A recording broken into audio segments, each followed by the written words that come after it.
شفت انت لما بتبقى راجع الدار وامك اتاخرت في الاكل وانت جعان بتبقى عامل ازاي؟ ولو انك عارف ان انت بعد ربع ساعه نص ساعه تاكل تبقى هتتجنن. طبعا احنا نعرف ان الجوع كافر، ما بالك بقى في 100,000 طفل وراجل عجوز قاعدين من غير اكل بقالهم فتره ومش عارفين الاكل هيخش لهم امتى ولا يروح لهم امتى، واحنا قاعدين نتفرج. شوفوا مرحله الالم ومرحله الوجع اللي هم فيه والناس قاعده تتفرج. حسب الله ونعم الوكيل. حسب الله ونعم الوكيل في كل واحد قادر يعمل حاجه وما عملهاش. حسب الله ونعم الوكيل في كل واحد قادر يتكلم وما اتكلمش.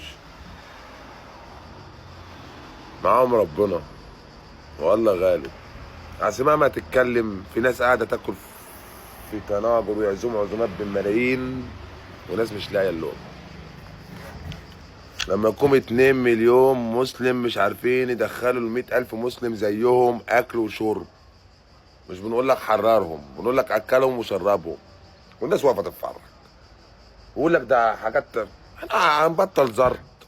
هم اللي حاكمين العالم، هم اللي شارين العالم، ولاد اللي احنا عارفينهم دول. ما هنبطل زرط ونقول لك احنا نقدر عليهم، احنا ندمرهم، احنا بتنجان. لا، مش عارفش حد يقدر عليهم.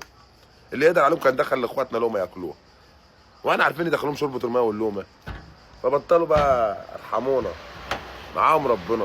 هم معاهم ربنا. بجيب لكم الخلاصه، اقسم بالله سيبك من كل واحد يطلع يتكلم على التلفزيون يومين تاني احنا نهدد ونعمل. هم معاهم ربنا.